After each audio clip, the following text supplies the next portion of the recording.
আসসালামু আলাইকুম। মুশফিকুর সালেহীন স্বাগত জানাচ্ছি এনটিভির রাতের খবরে। ক্রাউন সিভেন শিরোনাম দেখছিলেন, এবারে পুরো খবর। অপরাধীর কোনো রাজনৈতিক পরিচয় নেই, দুর্নীতি দুঃশাসনের সাথে কোনো আপোষ নয়। পুলিশকে হতে হবে সাধারণ মানুষের আস্থার প্রতীক। পুলিশের দায়িত্বের কথা মনে করিয়ে দিয়ে এসব কথা বলেছেন প্রধানমন্ত্রী তারেক রহমান। তিনি বলেন, কেউ যেন সাম্প্রদায়িক নাশকতামূলক কর্মকাণ্ডে জড়াতে না পারে সেদিকে নজর রাখতে হবে।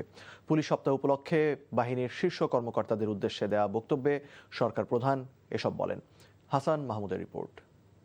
ও ধর্মচর্চা জগতের সকল প্রাণী। পুলিশ সপ্তাহের দ্বিতীয় দিনে রীতি অনুযায়ী বাহিনীর ঊর্ধ্বতন কর্মকর্তাদের উদ্দেশ্যে প্রধানমন্ত্রীর দিক নির্দেশনামূলক ভাষণ অনুষ্ঠানের এই আয়োজন করা হয় তার তেজগাঁও কার্যালয়ে।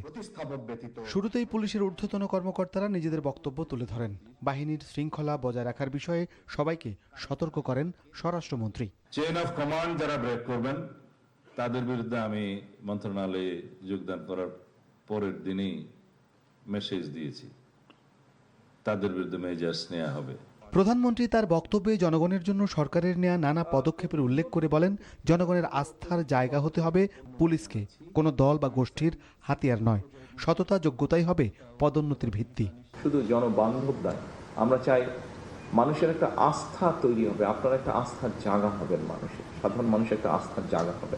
সুতরাং পুলিশ প্রশাসন সফল হতে কার্যত সেটা সরকারের সফলতা হিসাবেই বিবেচিত হয়। দুর্নীতি সন্ত্রাস নিয়মে ব্যক্তির রাজনৈতিক পরিচয় নয়। যে বা যারা অপরাধে লিপ্ত হবে তাকে আপনারা অপরাধী হিসেবেই বিবেচনা করবেন। কোনো ব্যক্তি বা দল কিন্তু আপনাদের নয়, বরং আপনারাই কিন্তু আইনের রক্ষক। দেশের আইন শৃঙ্খলা নিয়ন্ত্রণ, জনগণের শান্তি নিরাপত্তা বজায় রাখতে পুলিশ বাহিনীকে নির্দেশ দিয়ে প্রধানমন্ত্রী বলেন, কেউ যেন সাম্প্রদায়িক নাশকতায় না জড়ায় তা নজর রাখতে হবে। কেউ যেন সাম্প্রদায়িক সম্প্রীতি কিংবা কোনো রকমের নাশকতামূলক কার্যক্রমে লিপ্ত হতে না পারে, এটি কিন্তু আমাদের সকলকে মনে রাখতে হবে। কঠোর হস্তে কঠোরভাবে এটিকে আমাদের এনশিওর করতে হবে। রূপপুর পারমাণবিক বিদ্যুৎ কেন্দ্র, কর্ণফুলের টানেল সহ বিভিন্ন উদাহরণ টেনে প্রধানমন্ত্রী বলেন, আওয়ামী লীগ সরকারের মেয়াদে মেগা প্রকল্পে অপ্রয়োজনীয় ব্যয়ের কারণে জনগণের ঋণের বোঝা বেড়েছে।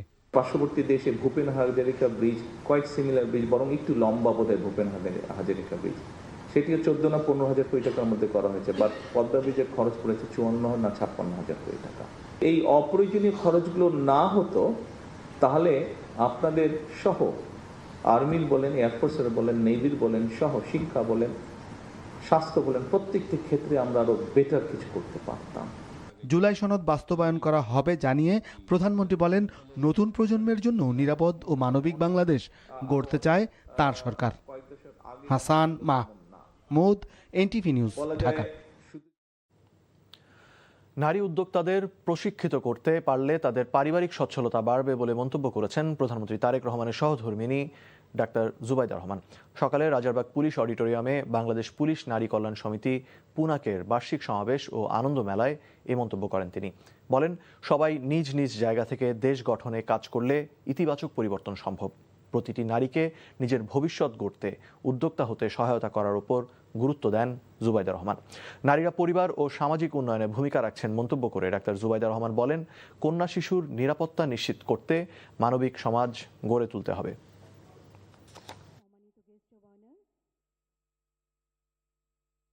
স্বনির্ভরতার লক্ষ্যে ক্ষুদ্র, কুটির ও মাঝারি শিল্পে যোগ্যতার ভিত্তিতে নারী উদ্যোক্তাদের উৎসাহ প্রদান, যেমন প্রয়োজনীয় প্রশিক্ষণ এবং ডেভেলপমেন্ট ও মার্কেটিং সাপোর্ট প্রদান। ফলে পারিবারিক সচ্ছলতা বৃদ্ধি ও সন্তানদের শিক্ষা এবং দারিদ্র্য বিমোচনের লক্ষ্যমাত্রা অর্জনের পথ সুগম করা সম্ভব হবে। দেশে উচ্চশিক্ষা রূপান্তর টেকসই উৎকর্ষতার রোডম্যাপ শীর্ষক জাতীয় কর্মশালা আয়োজন করেছে বিশ্ববিদ্যালয় মঞ্জুরি কমিশন ইউজিসি। মঙ্গলবার সকালে ঢাকা বিশ্ববিদ্যালয়ের নওয়াব আলী চৌধুরী সিনেট ভবনে কর্মশালার উদ্বোধন করবেন প্রধানমন্ত্রী তারেক রহমান। আজ সংবাদ সম্মেলনে কর্মশালার সার্বিক দিক তুলে ধরেন ইউজিসি চেয়ারম্যান অধ্যাপক ডক্টর মামুন আহমেদ। তিনি বলেন, কর্মশালার অংশগ্রহণকারীদের মতামতের ভিত্তিতে উচ্চশিক্ষা উন্নয়নে বাস্তবায়নযোগ্য নীতিগত রোডম্যাপ তৈরি করা হবে। উচ্চশিক্ষার গুণগত মানোন্নয়ন এবং আন্তর্জাতিক মানের দক্ষ মানব সম্পদ গড়ে তুলতে এই কর্মশালা গুরুত্বপূর্ণ ভূমিকা পালন করবে। এদিকে শপথ গ্রহণের 85তম দিনে ঢাকা বিশ্ববিদ্যালয় ক্যাম্পাসে প্রধানমন্ত্রীর আগমন উপলক্ষে 85টি ঔষধি গাছের চারা রোপণ করেছে ছাত্রদল। বাংলা মোটর থেকে শাহবাগে বাংলাদেশ মেডিকেল বিশ্ববিদ্যালয় পর্যন্ত মিছিল সহকারে এই কর্মসূচি পালন করে সংগঠনটি। বৃক্ষরোপণ কর্মসূচিতে সংগঠনের বিভিন্ন পর্যায়ের নেতাকর্মীরা অংশ নেন। এই আয়োজনে প্রধান অতিথি ছিলেন ছাত্রদল কেন্দ্রীয় সংসদের সহ সভাপতি ডাক্তার তৌহিদুর রহমান আউয়াল। শহীদ রাষ্ট্রপতি জিয়াউর রহমানের আদর্শকে লালন করে ঔষধি গাছ লাগানো হচ্ছে বলে জানান ছাত্রদলের নেতারা।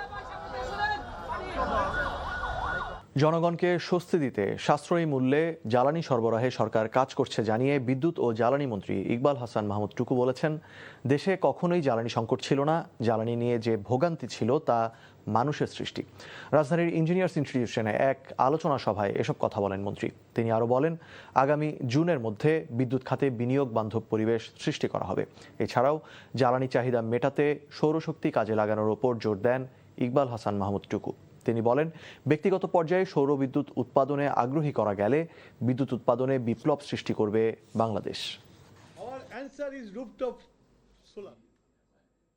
পেট্রোলের লাইন, তেলের লাইন, আমি অল থ্রু বলে আসছি যে আমার কোনো সংকট নাই। সংকট মানুষের মনের মধ্যে, এই মনের মধ্যে সংকটটা দূর করতে পারলে এই লাইন বন্ধ হয়ে যাবে। I had sufficient stock. আমি পাবলিক করছি, পাবলিককে দিছি যে আমার এই স্টক আছে। বিশ্বাস করেন, পার্লামেন্টে পর্যন্ত জামাতে ইসলামের লোকরা বলে যে ওই পার্লামেন্টে তেল আছে, পার্লামেন্টের বাইরে তেল নাই। ঈদ উল ফিতরের সময়ের ভুলগুলো শুধরে আসছে ঈদে কার্যকর পরিকল্পনা সাজানোর কথা জানিয়েছেন সড়ক পরিবহন ও সেতুমন্ত্রী।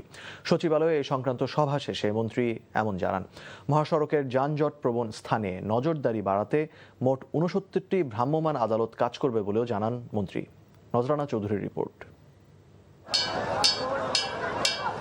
ঈদকে সামনে রেখে মাত্র ২-৩ দিনের ব্যবধানে ১ কোটিরও বেশি মানুষ রাজধানী ছেড়ে যায়। কিন্তু প্রতিবারই ঈদে বাড়ি যাওয়ার সময় মানুষকে কম বেশি ভোগান্তি পোহাতে হয়।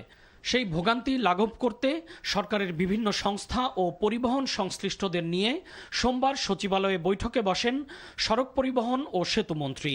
বৈঠক শেষে সাংবাদিকদের কাছে মন্ত্রী বলেন, গত ঈদ প্রস্তুতিতে যেসব ঘাটতি ছিল তা দূর করার লক্ষ্যে তারা কাজ করছেন।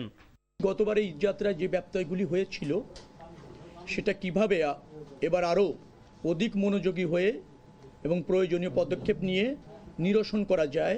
গতবার মনে হয় ২৪টি মোবাইল কোর্ট কাজ করেছিল, ৬৯টি মোবাইল কোর্ট যাতে পরিচালনা করা যায়। সেন্সিটিভ জায়গা হিসেবে বাইপাইল এবং আবদুল্লাপুর আমরা দেখেছি অস্থায়ী হঠাৎ কাউন্টার হয়ে যায়। আমরা এই নজরদারিতে নিয়েছি, সেখানে আপনার মোবাইল কোর্ট একেবারে স্থায়ীভাবে থাকবে। ঈদযাত্রা সংক্রান্ত যে কোনো অনিয়ম রোধ করতে তার মন্ত্রণালয় সংশ্লিষ্ট দপ্তরগুলোর পাশাপাশি পরিবহন মালিক শ্রমিক সংগঠনগুলো সার্বক্ষণিক কাজ করবে বলে জানান শেখ রবিউল আলম। একসাথে অতিরিক্ত যাত্রীর চাপ কমাতে পোশাক কারখানাগুলো ৩ ধাপে ছুটি দেওয়ার জন্য পোশাক শিল্প মালিকদের সংগঠন বিজিএমইএ-কে অনুরোধ করার কথাও বলেন তিনি। আমাদের দাবি রয়েছে তারা যেন ৩ দিনে অথবা ৪ দিনে ধাপে ধাপে, যেখানে ওয়ার্ক অর্ডার ওরকম নাই তারা একটু আগে গেল, এই বিবেচনা করার জন্য জোরালো দাবি জানিয়েছি। তারা আমাদের নিশ্চিত করেছে, কিন্তু শতভাগ নিশ্চিত হব গতবার যেহেতু হয়নি, তো নিশ্চয়ই সেই আশঙ্কা আমার মধ্যে আছে। কোনো বাস যাত্রী নিয়ে ফেরিতে উঠতে পারবে না বলেও জানান সড়ক পরিবহন ও সেতু মন্ত্রণালয়ের পাশাপাশি নৌ পরিবহন মন্ত্রণালয়ের দায়িত্বে থাকা এই মন্ত্রী।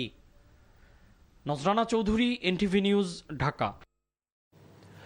এদিকে পদ্মা সেতুর শরীয়তপুর জাজিরা প্রান্তে বৃক্ষরোপণ কর্মসূচি ও জাদুঘরের ভিত্তিপ্রস্তর স্থাপন অনুষ্ঠানে সড়ক পরিবহন ও সেতুমন্ত্রী বলেছেন, মেগা প্রকল্পের নামে বিগত আওয়ামী সরকার কোটি কোটি টাকা লুট ও পাচার করেছে। পলাতক সরকার ২০ লক্ষ কোটি টাকার বেশি বৈদেশিক ঋণ রেখে গেছে জানিয়ে মন্ত্রী বলেন, তারা ১৬টি মেগা প্রকল্পের অর্থ ব্যয় করেছে কিন্তু কাজ করেনি, ঠিকাদার পালিয়ে গিয়েছে। এসব কারণে দাতা সংস্থাগুলো এখন অনীহা প্রকাশ করছে বলে জানান মন্ত্রী।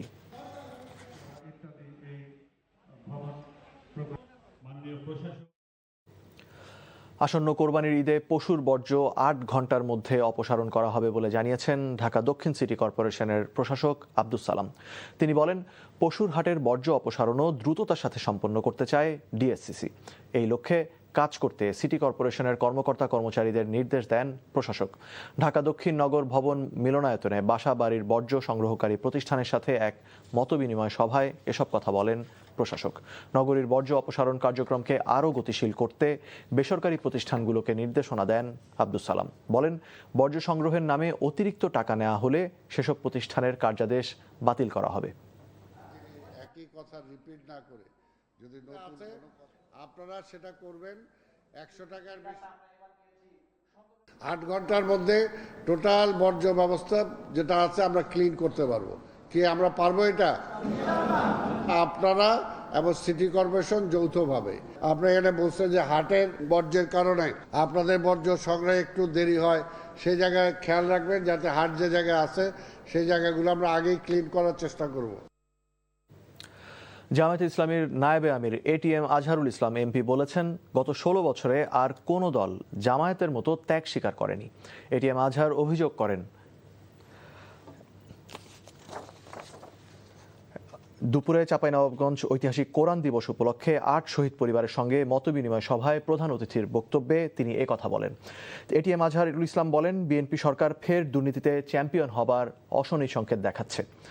অভিযোগ করেন, ফ্যাসিস্ট আওয়ামী সরকার জামায়াতের 11 জন কেন্দ্রীয় নেতাকে জেলখানায় ফাঁসি ও কারাগারে আটকে রেখে হত্যা করে। তিনি বলেন, 1985 সালের 11ই মে চাঁপাইনবাবগঞ্জে পবিত্র কোরআন অবমাননার প্রতিবাদ এবং মর্যাদা ও পবিত্রতা রক্ষার দাবিতে সমাবেশে পুলিশের গুলিতে 8 জন শহীদ হলেও এখনও বিচার হয়নি। জড়িতদের বিচারের আওতায় আনার দাবি জানান তিনি। এই ছিল রাতের খবরে। এই খবরের ভিডিও সহ আপডেট জানতে ভিজিট করুন এনটিভি অনলাইন www.ntvbd.com। এছাড়াও এনটিভির জনপ্রিয় সব অনুষ্ঠান ও খবরের আপডেট জানতে ভিজিট করুন আমাদের ইউটিউব ও ভেরিফাইড ফেসবুক পেজ। রাত 1টায় মধ্যরাতের খবর দেখার আমন্ত্রণ রইল। ধন্যবাদ সবাইকে।